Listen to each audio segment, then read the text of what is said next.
Morning प्यारे बच्चों, आज हम करेंगे माइक्रो इकोनॉमिक्स बुक का चैप्टर नंबर 5 डिमांड, जो आपकी +1 क्लास में आता है।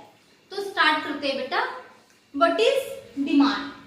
बेटा डिमांड को करने से पहले मैं आप स्टूडेंट्स को एक चीज कहना चाह रही हूँ कि पूरे डिमांड टॉपिक को समझते हुए आपको अपने आप को एक कस्टमर मानना है। Now, what is customer? Customer means a person who goes in the market and who purchase anything for satisfying his or her wants. अब मैं हूँ, मुझे आप लोगों को टीच करना है, तो मुझे किसकी जरूरत थी? मार्केट की जरूरत थी। तो मैं मार्केट में गई, मैंने ये मार्केट परचेज किया, तो वहां पे मैं किसका रोल प्ले कर रही हूँ? एक कस्टमर का। आपको भूख लगी है, आप मार्केट में जाते हो और वहां से आप बर्गर परचेज करते हो, तो वहां पे आप किसका रोल प्ले कर रहे हो? कस्टमर का। मीन्स कस्टमर कौन? एक पर्सन है जो मार्केट में जाके कोई भी चीज क्या करता है? परचेज करता है। ओके, यहाँ तक क्लियर है बात?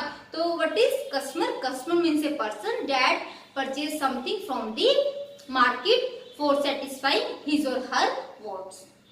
Okay, now what is demand? अगर सिंपल टर्म्स की बात की जाए बेटा, इकोनॉमी को छोड़ो, अभी बिल्कुल सिंपल लाइफ की बात की जाए, सिंपल आप जब डिमांड वर्ड यूज करते हो अपनी सिंपल लाइफ में, तो जब मैं कहती हूँ किसी को यस बताओ आपकी डिमांड क्या है, तो वो पर्सन बोलते हैं मुझे एक कार चाहिए, मेरी डिमांड है कि मेरे पास लैंड क्रूजर होनी चाहिए। ओके, तो वहां पे बेटा उस पर्सन ने अपनी विश जाहिर की है, बट सिंपल अगर वर्डिंग में देखा जाए तो ये डिमांड है, हम इसको डिमांड बोलते हैं। बट इकोनॉमिक्स टर्म में it is not demand. Economics term में डिमांड विश से बहुत अलग होती है। तो अब आपको इकोनॉमिक्स टर्म में समझना है कि व्हाट इज डिमांड, कि किस चीज को हम डिमांड कहते हैं।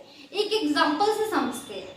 फॉर एग्जांपल, मैं हूं, मुझसे कोई कहता है कि आपको क्या चाहिए, तो मैं उसे बोलती हूँ कि मुझे आईफोन चाहिए। तो यहाँ पे मैंने अपनी विश जाहिर की कि मैं क्या चाहती हूँ? एक आईफोन चाहती हूँ। तो उसने बोला कि जाओ मार्केट से जाके परचेज कर लो। तो मैंने कहा नहीं, मेरी विश है कि मैं आईफोन चाहती हूँ, बट मेरे पास मनी नहीं है उस चीज को परचेज करने के लिए। मेरे पास इतनी मनी नहीं है, कोरोना का टाइम चल रहा है, मेरे पास तो अपनी बेसिक नीड को पूरा करने के लिए पैसा नहीं है, मैं आईफोन को तो कहाँ से परचेज कर लूंगी? तो इट मीन्स बेटा यहाँ पे आईफोन है वो आपकी विश है, वहां पे वो आपकी डिमांड नहीं है। ध्यान रखना। One case. सेकेंड केस, एक पर्सन से और पूछा, हाँ जी आपको क्या चाहिए? उसने भी सेम मेरे वाली विश बताई कि मुझे भी आईफोन ही चाहिए। I also want iPhone. It means वो पर्सन भी, उसकी पर्सन की भी विश है, विलिंगनेस है, वो भी विलिंग है उस चीज को परचेज करने के लिए। तो मैंने कहा आपके पास मनी है? उसने कहा यस आई हैव मनी। उस पर्सन के पास आईफोन को परचेज करने के लिए मनी भी बेटा। तो मैंने कहा ठीक है, जब आपके पास, आप उसको खरीदना चाह रहे हो, आपके पास मनी है, तो आप जाओ मार्केट में जाकर उसको परचेज कर लो, तो किस चीज की प्रॉब्लम है? तो उसने कहा नहीं, अभी मैं खरीदने के लिए रेडी नहीं हूँ, अभी मैं अपनी मनी को इस आईफोन पे स्पेंड नहीं करना चाह रहा। इट मीन्स वहां पे दो कंडीशन है, एक विश भी है, मनी भी है, बट उस चीज को खरीदने के लिए भी रेडी नहीं है। इट मीन्स यहाँ पे भी इकोनॉमिक टर्म्स में ये डिमांड नहीं है। अब चलते हैं थर्ड पर्सन के पास। एक थर्ड पर्सन से पूछा, हाँ जी आप बताओ व्हाट इज योर डिमांड, आप क्या चाहते हो? उसने बोला कि मुझे आईफोन चाहिए। उसे भी आईफोन चाहिए। कमाल की बात है ना, सबको आईफोन चाहिए। क्या करें, टेक्नोलॉजी का जमाना है और सबको अपने आप को सुपीरियर शो करना है, तो सबको आईफोन चाहिए, उसको भी आईफोन चाहिए। तो मैंने कहा ठीक है बेटा, आपको आईफोन चाहिए ना, आप जाओ मार्केट से परचेज कर लो। पहले मैंने पूछा यस आपके पास मनी है? उसने विश तो जाहिर कर दी कि यस मुझे आईफोन चाहिए, विश जाहिर कर दी, विलिंगनेस है उसके पास। मैंने कहा मनी है? तो उसने कहा yes I have money. Means उसके पास परचेजिंग पावर भी है। What is the meaning of purchasing power? Means you have money to purchase something, आपके पास इतनी मनी है कि आप उस चीज को परचेज कर सको, it is called your purchasing power. Second thing, he is also ready, वो रेडी भी है उस चीज को परचेज करने के लिए, वो रेडी भी है उस चीज को परचेज करने के लिए। अब देखो बेटा, यहाँ पे 3 कंडीशन है जो सेटिस्फाई हुई। फर्स्ट वन, उसकी विश भी है। सेकेंड वन, उसके पास मनी भी है, जिसको आप परचेजिंग पावर भी बोल सकते हो। और थर्ड वन, वो उस चीज को परचेज करने के लिए रेडी भी है। एक टाइम पीरियड में मैंने जब उसे अभी बोला कि आप परचेज कर लो, उसको रेडी भी है, उसके पास मनी भी है, उसकी विलिंगनेस भी है। जब ये तीनों कंडीशन सेटिस्फाई हो तब जाके इकोनॉमिक्स में किसी चीज की वो क्या कहलाती है, it is called demand. Now come to the point of meaning. What is the meaning of demand? Demand refers to the different possible quantities of a commodity that the consumer is willing. जब आपका customer किसी चीज को खरीदने के लिए willing हो, ready, उस चीज को खरीदने के लिए रेडी भी हो, to buy with sufficient purchasing power, और उसके पास इतनी मनी जरूर हो कि उस चीज को खरीद सके, उस प्रोडक्ट को खरीद सके, then it is called demand. यहाँ पे आपकी ये क्या बनती है, डिमांड बनती है। अगर इन तीनों में से कोई भी कंडीशन सेटिस्फाई नहीं हो रही, मींस एक भी कंडीशन सेटिस्फाई नहीं हो रही, जैसे कि फर्स्ट वन में एक कंडीशन सेटिस्फाई थी, 2 नहीं थी, ये आपकी डिमांड नहीं है। सेकंड में आपकी 2 कंडीशन थी, थर्ड वन नहीं थी, मींस 2 कंडीशन सेटिस्फाई थी, ये भी आपकी डिमांड नहीं है। अब थर्ड पॉइंट पे आके देखो, आपके पास तीनों कंडीशन सेटिस्फाई हो रही है, विश, मनी, रेडीनेस, ठीक है। यहाँ पे आपकी क्या कहलाती है इकोनॉमिक टर्म में, it is called demand. Means demand means when a person is ready to buy, willing to buy and he have sufficient purchasing power, it is called demand of that particular commodity। तो यहाँ पे कहलाएगी iPhone की demand. Clear? This was the meaning of demand.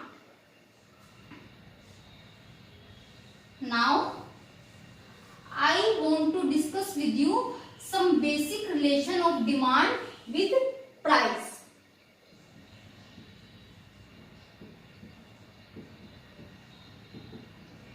आप demand को बेटा किसी भी प्रोडक्ट की डिमांड को क्या हो, एक्स से डिनोट कर सकते हो। क्या होगा, मींस एक्स कमोडिटी की demand, quantity demanded of X commodity. Price, PX, price of X commodity.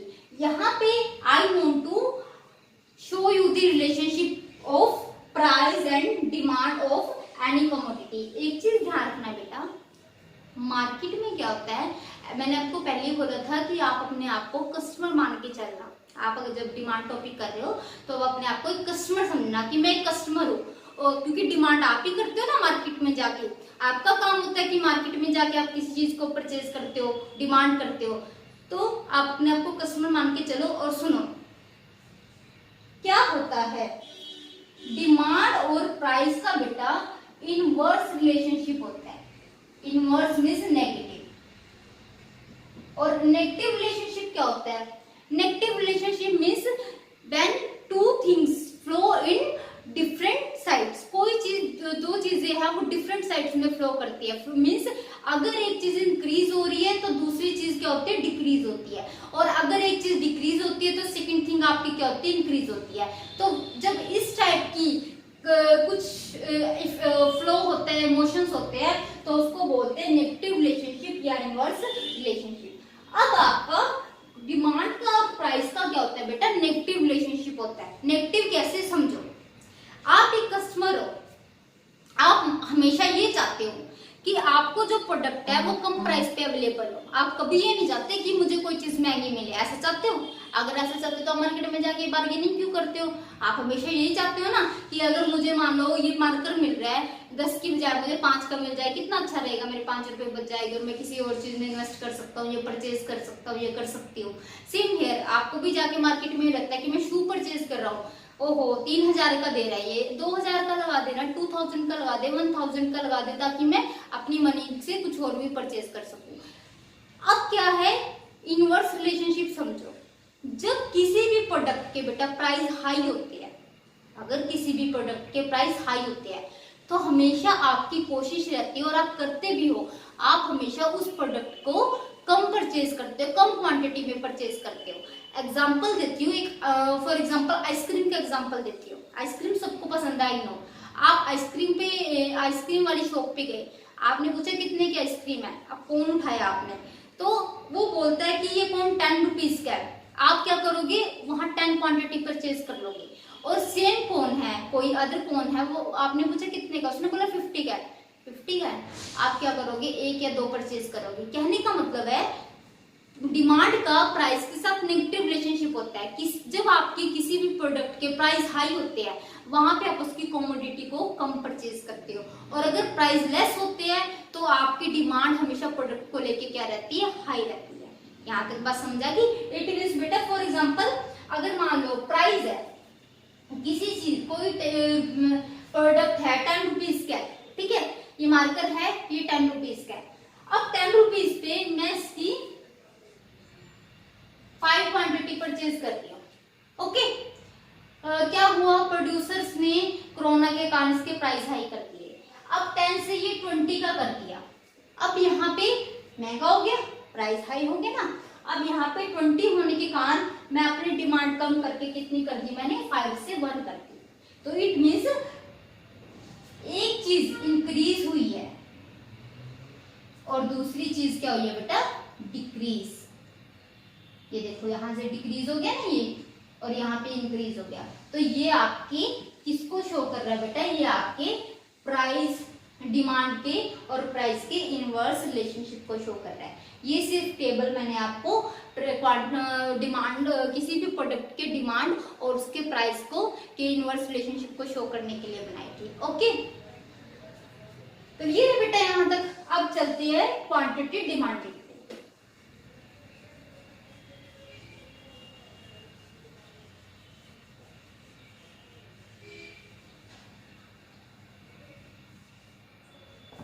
Students थोड़ा सा कंफ्यूज रहते हैं हमेशा कि डिमांड है क्वांटिटी डिमांडेड है, ये क्या है बेटा। थोड़ा सा माइनर सा डिफरेंस है, अगर आप समझ लोगे, एक ही एग्जांपल से समझ लोगे, तो आपको कभी भी लाइफ टाइम कंफ्यूजन नहीं रहेगी कि what is demand and what is quantity demanded.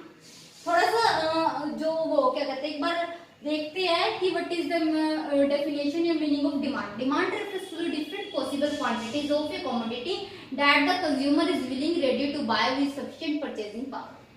Quantity demanded, it refers to a specific quantity to be purchased against a specific price of a commodity. यहाँ तक बात क्लियर है। अब मेरी बात करते हैं, एक एग्जांपल दूंगी, उससे आपको ये दोनों कंसेप्ट समझ आ जाएंगे, ओके। आइसक्रीम का एग्जांपल लेते हैं, क्योंकि आइसक्रीम आप बच्चों को बहुत पसंद होती है, तो आइसक्रीम से आई थिंक सो आपको अच्छे से समझ आ जाएगा। आइसक्रीम वाले को मैंने रोका, ठीक है, सेल करने आया, तो मैंने आइसक्रीम वाले को रोका, मैंने कहा हाँ जी भैया कितने की आइसक्रीम आपके पास। उसने मुझे एक मैंगो फ्लेवर बताया,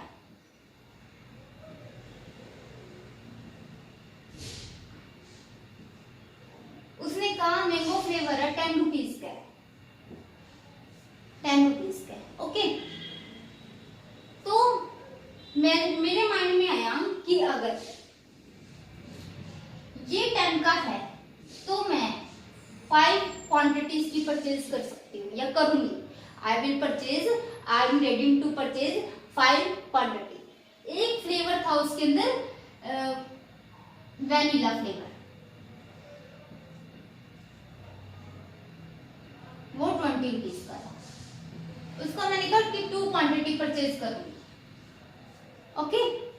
एक आपका था वहां पे फॉर एग्जाम्पल ऑरेंज फ्लेवर, वो आपका कितने का था, 5 रुपीज का था, तो मैंने कहा इस 5 रुपीज पे मैं इसकी 10 क्वांटिटी परचेज करूंगी।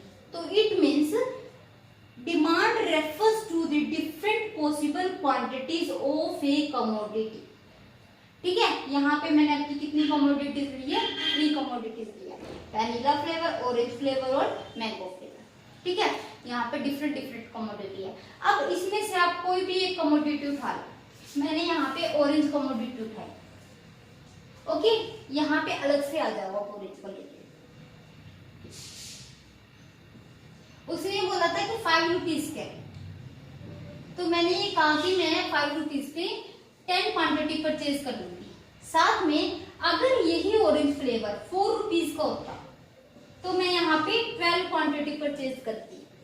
अगर यही ऑरेंज फ्लेवर 3 रुपीज का होता तो मैं यहाँ पे 15 क्वांटिटी परचेज करती, और अगर ये यहाँ पे 10 रुपीज का होता फॉर एग्जाम्पल, तो मैं यहाँ पे इसकी 1 क्वांटिटी परचेज करती। इट मीन्स ये आपको क्या शो कर रहा है, different possible quantities of a commodity that is consumer is willing ready to buy with sufficient purchasing power at different prices। यहाँ पे देखो डिफरेंट प्राइसेस पे वो डिफरेंट पॉसिबल क्वांटिटीज अपनी पॉसिबिलिटी शो कर रहा है कि इस प्राइस पे मैं इस क्वांटिटी को क्या कर सकता हूँ, परचेज कर सकता हूँ, and I will purchase, I am ready to purchase. It is called demand of a commodity, it is called demand of a commodity। now what is quantity demanded? quantity demanded means यहाँ पे इतने सारे prices है, इतनी सारी मैंने quantity में ready हूँ खरीदने के लिए, डिफरेंट प्राइसेस पे डिफरेंट क्वांटिटीज मैं रेडी हूँ परचेज करने के लिए। अब क्या है, उस शॉपकीपर ने कहा कि 4 रुपीज की मैं आपको आइसक्रीम दूंगा, मैं आपको आइसक्रीम 4 रुपीज की दूंगा। तो यहाँ पे एक 4 रुपीज पे स्पेसिफिक प्राइस पे मैं एक स्पेसिफिक क्वांटिटी परचेज कर रही हूँ, 4 रुपए पे मैं 12 क्वांटिटी परचेज कर रही हूँ। तो यहाँ पे बेटा आपने क्या किया, आपने एक स्पेसिफिक प्राइस पे एक स्पेसिफिक क्वांटिटी को परचेज किया, तो it is called your quantity demanded. सिर्फ इतना सा फर्क होता है कि डिमांड की जब आप बात करते हो वहां पे आप पूरी हर एक प्रोडक्ट की डिफरेंट पॉसिबिलिटीज को शो कर देते हो कि एक ही प्रोडक्ट है, अगर वो डिफरेंट प्राइस पे है तो डिफरेंट प्राइस पे आप डिफरेंट कितनी क्वांटिटी लोगे उसकी। और अगर क्वांटिटी डिमांडेड की बात कर रहे हैं तो इन डिफरेंट पॉसिबिलिटी में से जो एक आप स्पेसिफिक प्राइस पे स्पेसिफिक क्वांटिटी परचेज करते हो, it is called quantity demanded. तो कभी भी आपको कंफ्यूज नहीं होना कि डिमांड क्या होती है और क्वांटिटी डिमांडेड क्या होती है। क्वांटिटी डिमांडेड आपके डिमांड का ही पार्ट होती है, क्योंकि डिमांड में आप ओवरऑल शो कर रहे हो ये प्रोडक्ट है, ये मार्कर है, 10 रुपीज में मैं इतना परचेज कर सकती हूँ, 9 रुपीज में इतना, 6 रुपीज में इतना, 8 रुपीज में इतना। बट आपके जो सेलर ने कहा कि ये 7 रुपीज का दूंगा, तो आपने कहा ठीक है 7 का दे रहे हो ना, मुझे 5 क्वांटिटीज दे दो। वहां पे आपने क्या की, क्वांटिटी डिमांडेड की। क्लियर है? This is the difference between demand and quantity demanded. Okay, यहाँ पे ऑफ ए कमोडिटीज है ना, दैट्स व्हाई मैंने यहाँ पे 3 कमोडिटी दिखाई कि कभी आप 3 कमोडिटी अलग अलग से ना ले लो, नहीं, आपने क्या बताया, एक ही कमोडिटी की इसमें से कोई भी चूज कर सकते हैं अपनी मर्जी से। मैंने ये चूज किया, आप ये चूज करके एग्जांपल ले सकते हो। एक ही कमोडिटी को आपने उसकी एक ही कमोडिटी की डिफरेंट पॉसिबिलिटी को शो करना है, वो आपकी डिमांड होती है। और जब आप एक ही स्पेसिफिक प्राइस पे एक स्पेसिफिक क्वांटिटी को शो करते हो, वो आपकी क्या होती है, क्वांटिटी डिमांडेड। ओके, तो आज के चैप्टर में आज की वीडियो में हमने क्या किया, डिमांड का मीनिंग किया और क्वांटिटी डिमांडेड का मीनिंग किया, और आपने प्राइस के और डिमांड के रिलेशनशिप को समझा। थैंक यू बेटा वीडियो वॉच करने के लिए। आप यहाँ से अपने नोट्स प्रिपेयर कर सकते हो, ओके, एंड अपने टॉपिक के रिवीजन करते रहो। Thank you so much.